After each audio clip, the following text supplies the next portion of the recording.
आप लोगों ने कहीं ना कहीं तो म्यूचुअल फंड का ऐड देखा ही होगा जिसमें वो बोलते हैं म्यूचुअल फंड सही है, बट इसके साथ ही वो एक और बात बोलते हैं, mutual fund is subject to market risk. दोस्तों, इस बात के सुनते ही कई सारे लोग तो वहीं से म्यूचुअल फंड में इन्वेस्टमेंट ना करने की ठान लेते हैं, क्योंकि mutual fund subject to market risk मतलब इसमें रिस्क है, और रिस्क है तो पैसा डूब सकता है। बट कैसा लगे अगर मैं आपको बोलूं कि आप गलत हैं? Sorry but this is true.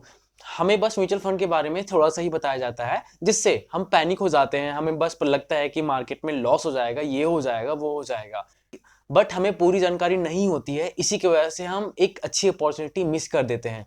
तो आज के वीडियो में हम म्यूचुअल फंड को गहराई से समझेंगे। नमस्कार दोस्तों, मैं रवि आज के इस वीडियो में आपका स्वागत करता हूं। दोस्तों, इस वीडियो में हम म्यूचुअल फंड के बारे में तीन चीजों पे फोकस करेंगे। पहला, म्यूचुअल फंड क्या है। दूसरा, हमें म्यूचुअल फंड में क्यों इन्वेस्ट करना चाहिए।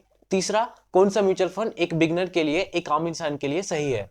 तो चलिए समझते हैं क्या है म्यूचुअल फंड। दोस्तों, हम इन्वेस्टमेंट तीन तरीके से कर सकते हैं। पहला, हम खुद से इन्वेस्टमेंट कर सकते हैं, खुद से रिसर्च करके, खुद से एनालाइज करके, बट इसमें एक नुकसान है कि हमें काफी लंबा समय देना पड़ता है मार्केट को।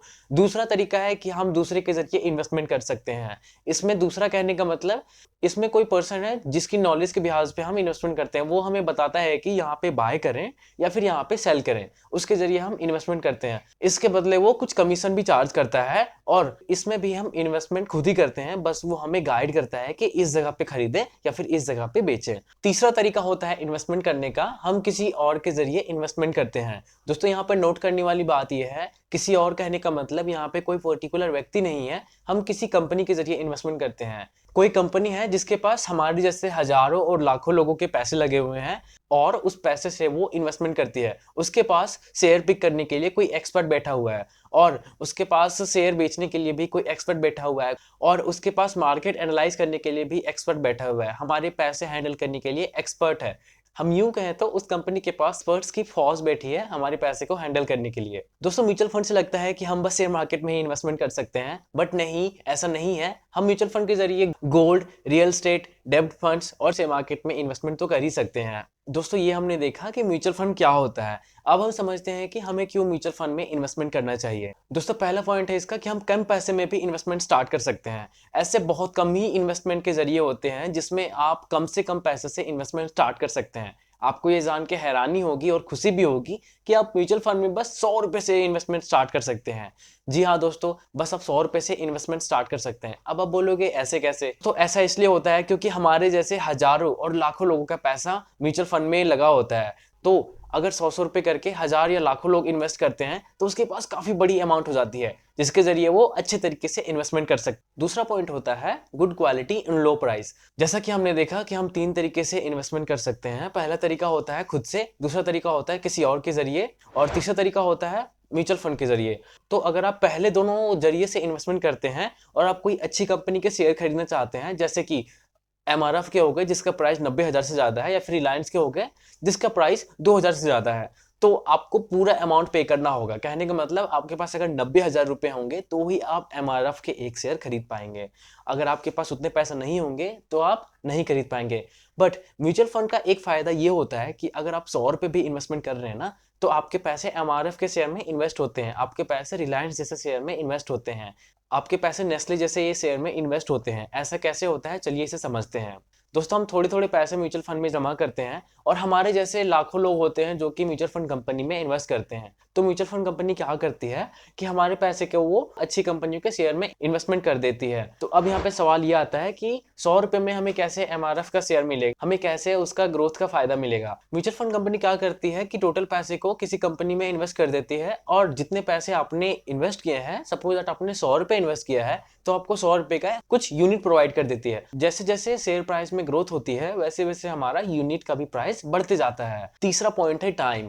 अगर आप म्यूचुअल फंड में इन्वेस्ट करते हैं तो आप अपना बहुत ज्यादा टाइम सेव कर रहे हैं, क्योंकि आपका काम होता है बस पैसे देना, बाकी काम तो कंपनी खुद ही कर लेती है। यहाँ पे एक और तरीका होता है एसआईपी। अगर आप एसआईपी के जरिए म्यूचुअल फंड में इन्वेस्ट करते हैं, आपको कुछ नहीं करना होता, बस आप एसआईपी के जरिए अपने बैंक में एक प्राइस लिमिट सेट कर दीजिए और एक डेट सिलेक्ट कर दीजिए। हर एक महीने में आपके पैसे आपके बैंक अकाउंट से सीधे म्यूचुअल फंड में चले जाते हैं, आपको कुछ भी नहीं करना होता। तो आपका टाइम तो इसमें कुछ लगा ही नहीं, आपका पैसा सीधे एसआईपी के जरिए म्यूचुअल फंड में जाते रहते, आपको बस एक डेट सिलेक्ट करना होता है। चौथा पॉइंट होता है दोस्तों ट्रस्ट और सिक्योरिटी। दोस्तों हर एक म्यूचुअल फंड कंपनी गवर्नमेंट से लिस्टेड होती है, हर एक म्यूचुअल फंड कंपनी गवर्नमेंट के दायरे के अंदर आती है। तो अगर आप एक म्यूचुअल फंड में इन्वेस्ट कर रहे हैं तो आपके पैसे सेफ रहेंगे। और पांचवा सबसे मेन पॉइंट होता है फ्लेक्सिबिलिटी या फ्रीडम। दोस्तों अगर आप एफडी के जरिए अपने पैसे को इन्वेस्ट करते हो तो एफडी में क्या होता है कि आप एक पर्टिकुलर टाइम तक, जैसे 5 साल 10 साल तक आप अपने पैसे को एफडी करवा लेते हो, बट उससे पहले आप अपना एफडी नहीं तोड़वा सकते हो। बट म्यूचुअल फंड में क्या होता है कि आप कभी भी किसी समय अपने पैसे को निकाल सकते हो, चाहे वो लॉस में हो चाहे वो प्रॉफिट में हो। कंपनी आपसे एक सवाल नहीं पूछेगी। तो ये सबसे मेन पॉइंट होता है कि हमें इसमें फ्लेक्सिबिलिटी मिलती है कि आप कभी भी किसी समय पे कहीं से भी आप अपने पैसे को निकाल सकते हैं। बट एफडी में थोड़ा सा दिक्कत ये हो जाता है, एक तो उसका रिटर्न कम है और उसको निकालने के लिए हमें तो एक लंबा समय वेट करना होता है। तो इससे अच्छा तो म्यूचुअल फंड ही है ना। अब हम समझते हैं कि एक आम इंसान, एक बिगिनर के लिए कौन सा म्यूचुअल फंड सही है, या फिर वो किन चीजों को देख के एक अच्छी म्यूचुअल फंड को सिलेक्ट कर सकता है। दोस्तों इसमें पहला सबसे मेन पॉइंट होता है एक्सपेंस रेशियो। एक्सपेंस रेशियो कहने का मतलब, जब कोई म्यूचुअल फंड कंपनी आपके पैसे को इन्वेस्ट करती है तो उसके बदले में आपसे वो कुछ फीस लेती है, और वही फीस एक्सपेंस रेशियो है। तो अगर आपसे कोई ज्यादा एक्सपेंस रेशियो ले रही है तो अच्छी होगी कि आप उसमें ना जाएं, क्योंकि जब आप धीरे धीरे करके कुछ अमाउंट इन्वेस्ट कर देते हो तो वो काफी बड़ी अमाउंट हो जाती है। अगर उसका 1% भी निकाल लें तो बहुत ज्यादा अमाउंट होता है। तो ध्यान रखें कि जितना कम एक्सपेंस रेशियो हो उतना ही ज्यादा अच्छा होता है। और दूसरा पॉइंट जो आपको ध्यान रखना है जब आप किसी म्यूचुअल फंड में इन्वेस्ट करें, कि आप म्यूचुअल फंड में क्यों अपना पैसा लगा रहे हो, आपका गोल क्या है। कई लोगों का गोल होता है कि वो कुछ आगे चल के कहीं एक अच्छी जगह पे जमीन लें, या फिर अपने बच्चों के अच्छी परवरिश और अच्छी एजुकेशन के लिए वो एक मोटा अमाउंट जमा करना चाहते हैं। तो उनके लिए म्यूचुअल फंड सही है। एक और चीज जो हमें ध्यान रखना है, जो कि हमारा तीसरा में सबसे मेन पॉइंट है, your capacity to take risk. आप कितना रिस्क ले सकते हो। दोस्तों अभी ऐसे कई सारे म्यूचुअल फंड हैं जो आपको काफी अच्छा खासा रिटर्न दे रहे हैं, वो 20% से 30% से भी ज्यादा एनुअली रिटर्न दे रहे हैं। बट दूसरी साइड पे वहां पे होती है कि आप उतने पैसे लॉस भी कर सकते हो। अगर आप अपने बच्चों के एजुकेशन के लिए या फिर कहीं जमीन खरीदने के लिए अगर आप कोई म्यूचुअल फंड में इन्वेस्ट कर रहे हो, तो यार बस प्रॉफिट देख के म्यूचुअल फंड कंपनी को चूज ना करें। नहीं तो क्या होता है कभी कभी कि आप कुछ बड़ा करने के लिए म्यूचुअल फंड में इन्वेस्ट कर रहे हो, बट एट द एंड क्या होता है कि आप लॉस ही करके बैठते हो उसमें।